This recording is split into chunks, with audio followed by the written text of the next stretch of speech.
은혜로운 특주 감사합니다. 할렐루야. 아멘. 우리 옆에 있는 분들과 한번 인사해 볼까요? 참 잘 오셨습니다. 오랫동안 기다렸습니다. 예수님의 사랑으로 사랑합니다, 여러분. 다시 모여서 예배 드릴 수 있다는 것이 얼마나 감사하고 좋은지 모르겠습니다. 오늘 우리가 함께 드리는 예배를 통해서 다시금 예수님의 사랑과 그분의 용서와 용납함을 경험하는 귀한 예배가 되기를 간절히 소원합니다. 우리가 오늘 읽었던 누가복음 15장은 잃어버린 것들을 다시 찾게 되는 세 개의 비유가 연속적으로 소개되고 있습니다. 첫 번째는 양 100마리 중에 한 마리를 잃어버린 목자의 이야기가 나오고, 그리고 10개의 은동전 중에 하나를 잃어버린 여인, 이어서 마지막으로 오늘 본문 집 나간 둘째 아들의 이야기가 비유로 등장합니다. 돌아온 탕자의 비유로도 우리가 이야기하죠. 흔히 줄여서 돌탕이라고 이야기합니다. 세 개의 비유는 모두 다른 이야기이지만 동일한 결론으로 마무리가 됩니다. 잃어버린 것을 찾고 찾은 이는 기뻐한다라는 것이죠. 잃어버린 것을 다시 찾는다라는 것은 참으로 큰 기쁨입니다. 내가 정말 소중하게 여겼던 것을 잃어버렸을 때 얼마나 여러분 마음이 어렵습니까?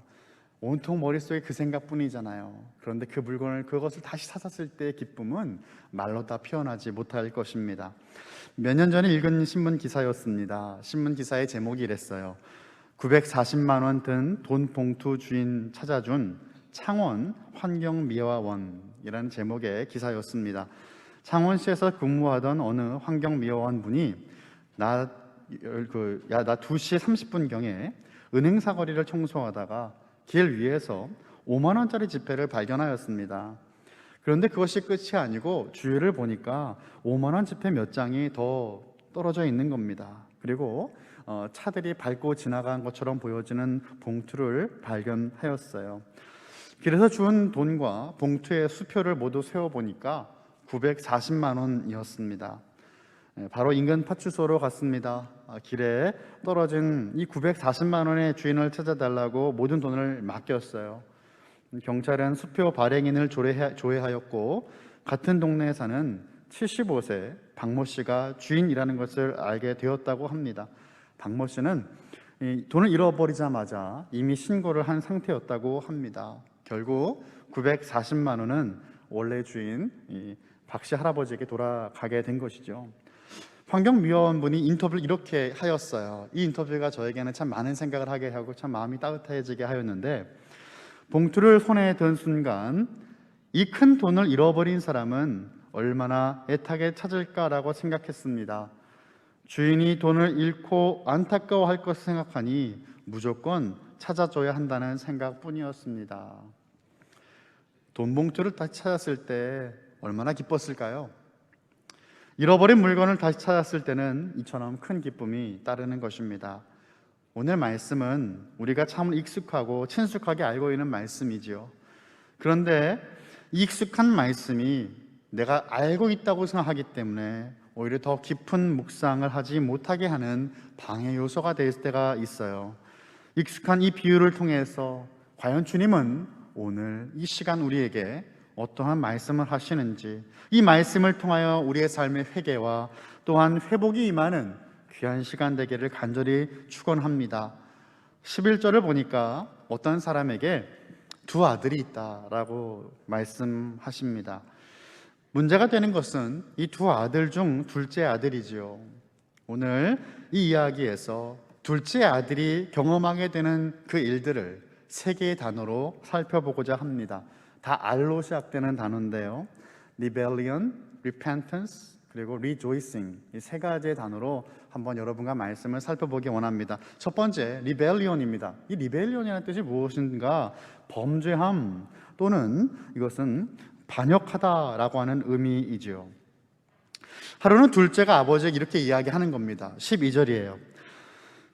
둘째가 아버지에게 말하되 아버지여 재산 중에서 내게 돌아올 분깃을 내게 주소서 하는지라.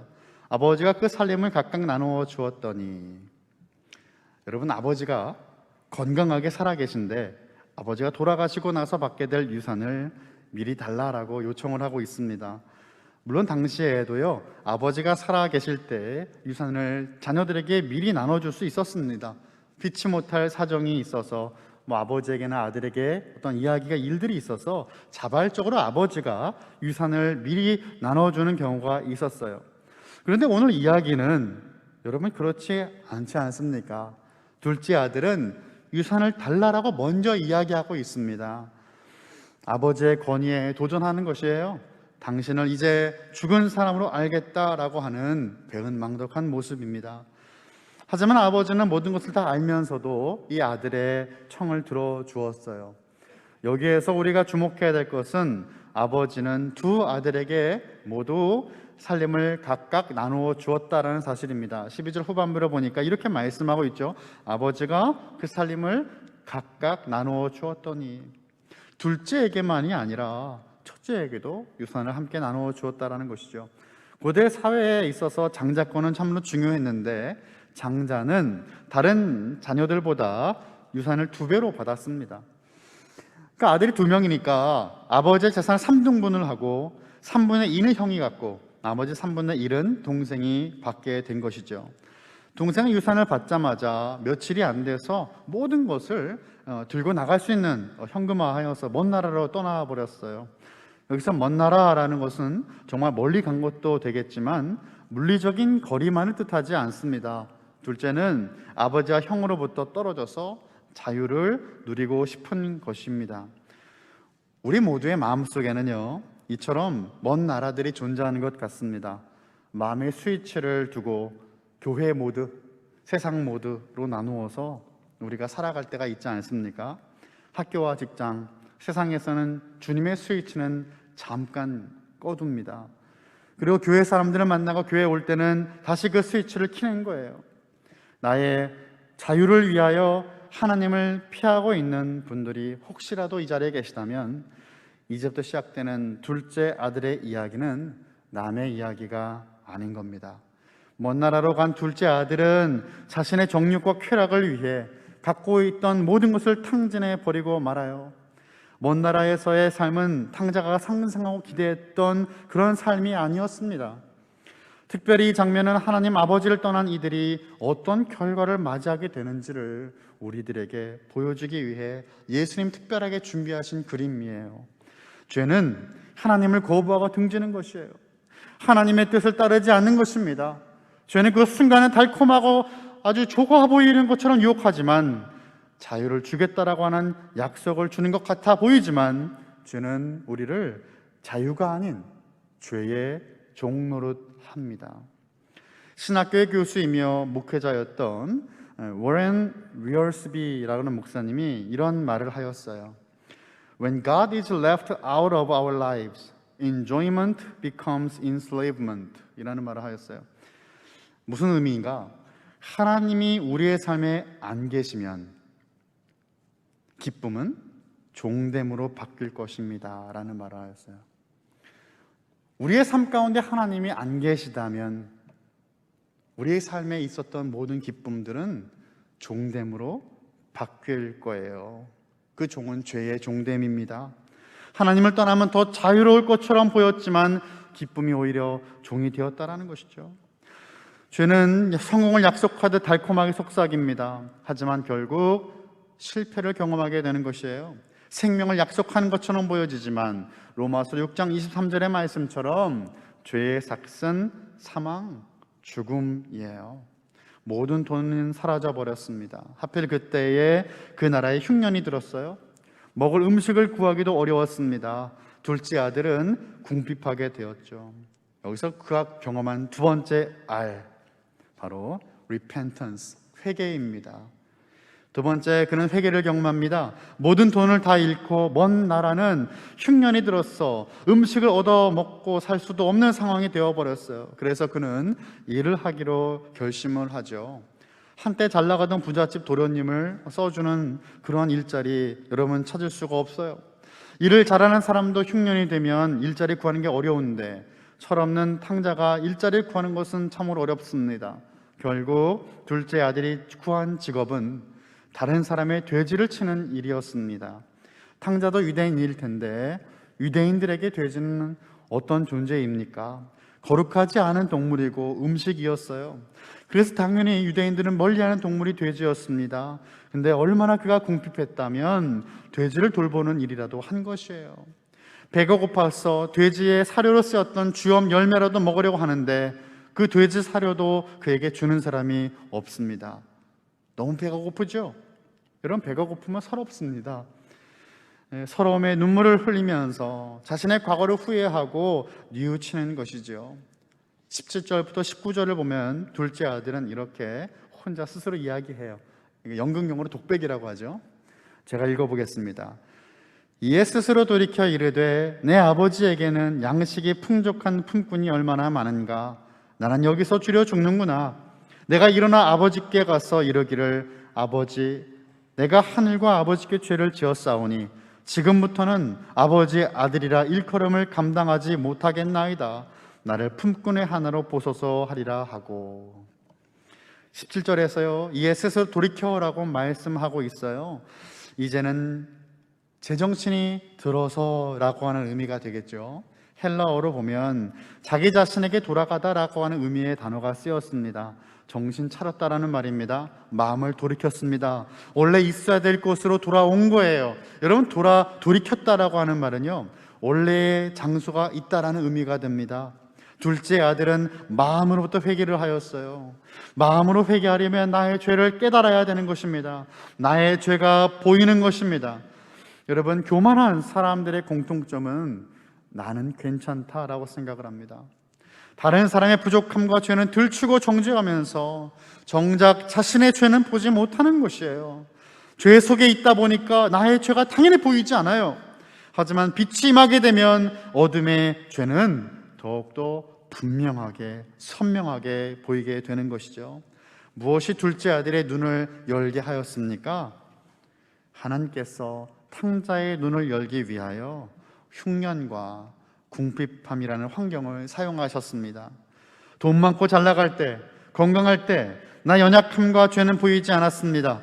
그런데 모든 것이 사라지고 나자 이제 보이는 것이 나타나기 시작하였어요. 깨닫기 시작하였습니다. 그가 무슨 짓을 했는지 더욱더 분명히 보여지게 되었다라는 것이에요. 여러분의 삶 속에서 하나님이 허락하시는 궁핍함이 있을 것이라고 생각합니다. 그것은 분명 우리의 삶의 고난이지만, 어려움이지만 오히려 하나님께 돌아갈 수 있는, 돌이킬 수 있는 축복의 길이 될 것입니다. 이후에 둘째 아들은 뉘우치며 집으로 돌아가는 거예요. 진정한 회개는 여러분 늘 행동을 동반합니다. 마음속으로 깨닫는 것을 끝나는 게 아니에요. 회개는 액션, 행동을 동반해요. 돌이켜 행동하는 것입니다. 그의 말을 가만히 보면요, 행동을 동반하는 단어가 반복이 되고 있어요. 첫 번째는 내가 일어나라는 단어가 쓰여져. 그러니까 마음속에 그냥 내가 잘못했구나라고 깨닫는 것이 아니고 일어나라고 하는 행동을 동반하는 단어가 기록돼요. 그리고 가서라는 말이 또 쓰여지고 하리라라고 하는 단어가 기록돼요. 행동을 동반한 결단은 변화의 시작을 줍니다. 그래서 예수님 믿는 사람들은요, 변화된 사람을 의미하잖아요. 세상을 바라보는 눈이 변화가 되었고 삶의 목적이 변화가 되었습니다. 먹든지 마시든지 무엇을 하든지 하나님의 영광을 위해서 살게 되었어요. 그분의 존재를 기뻐하는 모습이 되었습니다. 우리는 그렇게 날마다 우리가 믿고 사랑하는 예수님을 닮아가면서 변화되어야 되는 사람이에요. 현재 진행형으로 오늘도 변화가 되어야 되는 사람들입니다. 변화가 되어야 되지, 주님을 향한 그 사랑이, 첫사랑이 사라지고 변질되어서는 안 됩니다. 변화돼야지 변질되어서는 안 됩니다. 그리고 마지막, 이 탕자가 경험한 R은 바로 rejoicing입니다. 기쁨이죠. 회개 뒤에 기쁨이 따라왔어요. 두렵고 떨리는 마음으로, 한편으로는 무거운 발걸음으로 집으로 돌아가는데요, 놀랍게도 그의 아버지는 달려와서 그를 맞이합니다. 목을 껴안고 입을 맞추었어요. 마침 둘째가 딱 이때 올 줄 알고 타이밍을 잘 맞췄다고 생각하면 여러분, 그것은 큰 오산입니다. 집 나간 아들, 이 철없는 아들이 언제 집에 올지 어떻게 알았겠어요? 계속 기다린 거예요. 올 때까지 기다린 겁니다. 떠난 그 길을 하염없이 바라보면서 아들이 돌아올 때까지 기다린 것입니다. 아들이 아버지가 밖에 있다는 것을 알아보기 전에 분명 아버지는 먼저 둘째가 터벅터벅 걸어오는 그 무거운 발걸음을 바라보면서 뛰기 시작하였을 것입니다. 20절입니다. 이에 일어나서 아버지께로 돌아가니라. 아직도 거리가 먼데 아버지가 그를 보고 측은히 여겨 달려가 목을 안고 입을 맞추니. 아멘. 여러분, 아버지가 뛰었다라는 장면은 그럴 수도 있지라고 생각하시면 안 돼요. 고대 근동 사회에서 어른들은 달리지 않았고 뛰지 않았습니다. 하지만 아버지의 긍휼의 그 눈은 회개의 눈보다 더 빨랐어요. 아들이 아버지를 발견하기 전에 아버지는 아들을 먼저 발견하고 뛰지 않을 수 없었던 것입니다. 물론 아버지가 뛴 이유는 아들을 향한 사랑도 있지만 더 깊은 이유도 있습니다. 신명기 21장 20절에서 21절의 말씀을 살펴보면 우리가 그 이유도 알 수 있어요. 제가 읽어보겠습니다. 신명기 21장 20절에서 21절입니다. 그 성읍 장로들에게 말하기를 우리의 이 자식은 완악하고 패역하여 우리 말을 듣지 아니하고 방탕하며 술에 잠긴 자라 하면 그 성읍의 모든 사람들이 그를 돌로 쳐 죽일지니 이같이 내가 너희 중에서 악을 제하라 그리하면 온 이스라엘이 듣고 두려워하리라. 아멘. 그 집안과 마을에 수치를 안겨준 아들은 동네 사람들이 돌로 쳐서 죽일 수가 있었습니다. 하지만 탕자의 아버지는 그 누구보다도 먼저 아들에게로 달려가서 그에게 날아올 사람들의 비난과 돌을 대신 맞고 아들을 보호하기 위해 힘써 아들에게 달려간 것입니다. 우리를 위해 대신 십자가에 달려 죽으신 예수 그리스도의 십자가를 떠올리게 하는 장면이지요. 20절에 아버지가 돌아온 아들을 측은히 여겼다라고 말씀하고 있는데, 여러분, 여기서 말한 측은히 여김은 그저 불쌍히 여겼다라는 것이 아니죠. 아들과 함께 아파하는 고통이에요. 측은히 여겼다라고 하는 말이 쓰인 헬라어는 스프랑크니조마이라는 단어가 쓰였어요. 창자가 꼬이는 아픔, 애끓는 아픔을 동반한 연민을 뜻합니다. 아들이 힘들었을 그 시간들을 아버지도 함께 아파하는 것입니다. 아버지는 아들을 용서하였어요. 아들 그 자체의 모습을 용납하고 받아들인 것입니다. 이 아버지의 용서함을 기록한 시편의 말씀이 있어요. 시편 103편의 말씀을 떠올립니다. 시편 103편 13절 14절입니다. 아버지가 자식을 긍휼히 여김같이 여호와께서는 자기를 경외하는 자를 긍휼히 여기시나니 이는 그가 우리의 체질을 아시며 우리가 단지 먼지뿐임을 기억하심이로다. 아멘. 둘째 아들은 준비한 대사를 외우기 시작합니다. 우리 아까 살펴봤죠. 아버지 만나면 내가 이렇게 해야지 라고 독백하면서 외웠던 그 대사들을 아버지 앞에 지금 서자마자 지금 쭉 있는 그대로 토시 하나 틀리지 않고 아버지께 이야기하였어요. 이게 18절 19절인데, 그런데 여러분, 아버지는 그의 입을 막는 거예요. 더 이상 말하지 못하게 합니다. 22절에 아버지는 대신 이렇게 이야기하였어요. 아버지는 종들에게 이르되 제일 좋은 옷을 내어다가 입히고 손에 가락지를 끼우고 발에 신을 신기라. 아버지는 막내 아들이 한 번도 죄를 범하지 않은 것처럼 맞이하고 있습니다. 제일 좋은 옷을 입혀요. 아마도 그것은 아버지의 옷일 겁니다. 가족으로 그를 다시 받아들였다는 증거이고요, 손에 반지를 끼웠다라는 것은 그가 아버지의 변함없는 아들이라는 사실을 보여주는 징표예요. 그리고 신발을 신긴 것은 그는 종이 아니라는 것입니다.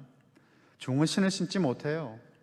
탕자는 지금 신도 없이 집으로 온 거예요. 아들이라 불려질 것을 감당하지 못하겠다라고 말하면서 종이 되겠다라고 왔잖아요. 그런데 나를 종이라도 써주십시오라고 하는 그 말을 하기도 전에 아버지는 가장 좋은 옷을 입히고 손에 가락지를 끼워주고 신의 신발을 신겨주는 거예요. 아들의 자격이 없고 종이라도 괜찮았는데 아버지는 그렇게 그를 용서하고 너는 내 아들이라는 그 사실이 변치 않는다라는 사실을 보여주었던 겁니다.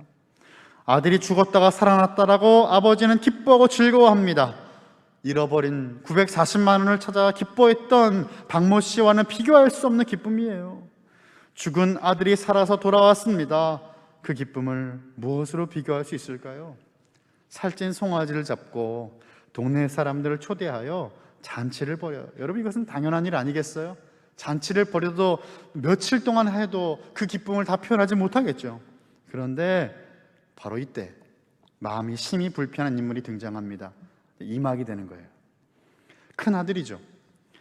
그날도 다른 날과 같이 큰아들은 일을 마치고 집으로 돌아오고 있었는데 집에서 음악 소리가 들려요. 춤추는 소리, 잔치가 벌어지는 소리가 들립니다. 종들에 물어보죠. 동생이 돌아왔다라고 말을 해줍니다. 이미 아버지 유산을 받고 집을 나간 동생은 자신과 상관없는 사람으로 여겼을 거예요. 집에 어느 것 하나 동생에게 속해져 있는 것이 없어요. 기억하시죠? 이미 유산을 나누었어요. 모든 것이 형의 것입니다. 그런데 동생이 돌아와서 자신의 것으로 잔치를 즐기고 있는 거예요. 형은 엄청나게 화가 난 것이죠. 종이 당신의 아버지가 건강한 그를 다시 맞아들이게 됨으로 인하여 살찐 송아지를 잡았나이다. 살찐 송아지를 잡았나이다. 이 말에 형은 완전히 뚜껑이 열린 거예요. 화가 나죠. 그가 노하여 들어가고자 아니하거늘 이라고 말씀합니다. 그냥 송아지가 아니었어요. 살찐 송아지입니다, 여러분. 좋은 것이죠. 가장 좋은 거예요. 어쩌면 이 큰아들이 정말 아꼈던 것일지도 몰라요. 그것을 빼앗기자 형은 집에도 들어가지 않습니다. 형이 안 들어오니까 아버지가 직접 나와 형을 타이르죠. 그러자 형은 열심히 일한 자신을 위해서는 친구들과 함께 즐기라고 염소 새끼 하나 준 적이 없으면서 미리 받은 유산을 방탕히 날려버린 이 아들이 돌아오니까 살찐 송아지를 잡는다며 지금 너무나 화를 내고 있어요. 동생이라고도 안 하고 이 아들이라고 이야기하죠. 이것이 이제 관계를 보여주는 표현이에요. 31절 32절에서 아버지의 말로 탕자 이야기는 끝이 납니다. 예, 너는 항상 나와 함께 있으니 내 것이다 내 것이로되 이 내 동생은 죽었다가 살아났으며 내가 잃었다가 얻었기로 우리가 즐거워하고 기뻐하는 것이 마땅하다 라고 아버지의 이야기로 말로 오늘의 비유 얘기가 끝나는 거예요. 오픈된 결말이죠. 형이 어떤 결단을 내리고 행동했다라고 하는 어떠한 증거도 남지 않았어요. 동생을 함께 반기고 용서하자는 아버지의 말로 끝이 나는 것입니다. 두 종류의 아들이 나왔는데요, 예수님은 왜 이러한 비유를 이야기하셨을까요? 이 비유의 대상이 전혀 다른 종류의 사람들이었기 때문입니다. 누가복음 15장 1절과 2절을 보시면 우리가 알 수 있어요. 누가복음 15장 1절과 2절입니다.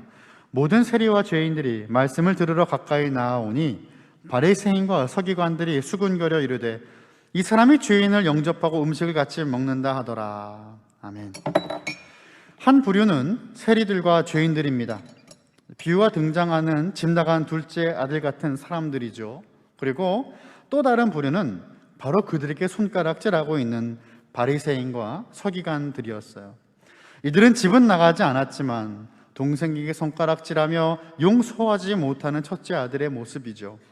오늘 비유의 이야기는 우리들에게 탕자의 이야기, 탕자의 비유라고 알려져 있습니다. 집을 나간 막내 아들이 마치 이 이야기의 주인공처럼 비춰지는데, 여러분, 그러니까 큰 아들을 통해서 말씀하시는 하나님의 메시지를 발견하지 못할 때가 많아요. 막내뿐 아니라 첫째 아들도 아버지로부터 멀어진 길을 걸어가고 있다는 것을 보여주고 있다는 것이죠.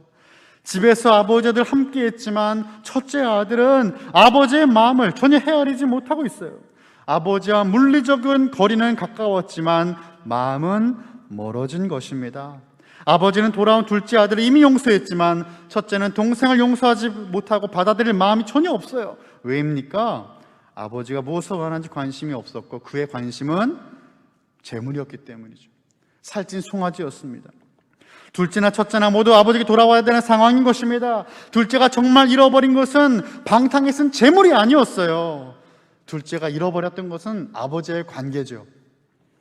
그가 집을 나가는 그 순간 모든 것을 이미 잃어버린 상태였다라는 것이에요. 그가 속해져야 될 곳은 아버지가 계신 집이었습니다. 늘 아버지와 함께 했지만 첫째 아들의 관심도 설진송아지잖아요. 아버지의 그 유산, 넘겨줄 재산이 그의 모든 관심이었어요. 둘째는 그 재산을 먼저 달라고 이야기하고 집을 나갔을 뿐 첫째와 전혀 다를 것이 없다는 것이죠. 아버지와 아들 함께 했지만 정작 아버지의 마음을 알지 못하는 첫째 아들, 그는 언제부터 그렇게 아버지와 멀어졌는지 몰랐을 것입니다. 일만 했습니다. 관계가 없으니까 서운함과 오해가 쌓여져 갑니다. 그가 찾아야 될 것은 친구들과 함께 즐기기 위한 염소 새끼 한 마리가 아니에요. 그가 정말로 찾아야 될 것, 잃어버린 것, 회복해야 될 것은 아버지와의 관계입니다. 말씀을 마칩니다. 우리가 오늘 찾아본 이 말씀을 통해서 여러분이 정말 잃어버린 것이 무엇입니까? 코로나의 이 정말 끝이 없는 이 기간들과 시간들을 지나가며 우리가 잃어버린 것은 무엇입니까? 한 번도 떠나본 적이 없다고 생각하지만 정말로 우리의 마음속에 하나님이 원하시는 뜻과 관심이 날마다 생동과 함께 다가와 계십니까? 우리가 오늘도 찾아야 될 분은 다름이 아니라 우리의 하늘 아버지, 나를 구원하신 예수 그리스도, 지금도 우리와 함께 하시는 성령 하나님이십니다. 이 성삼위 하나님과의 친밀한 관계, 그분의 따뜻한 품이 바로 우리가 날마다 회복하고 찾아야 되고 돌아가야 될 장소인 것이에요. 우리가 결국엔 탕자이기 때문입니다. 하나님은 앞뒤 계산하지 않고 아낌없이 모든 것을 내어주는 하늘 아버지이십니다. 독생자 아들까지 우리에게 아낌없이 주신 분이에요. 체면 따기는 뒤로 하고 나를 위해 달려오시는 분, 무마할 정도로 헤프게 모든 사랑을 쏟아부어 주시는 하나님께로 돌아가는 우리 모두가 되는 우리 성도님 다 되시기를 예수님의 이름으로 간절히 축원합니다.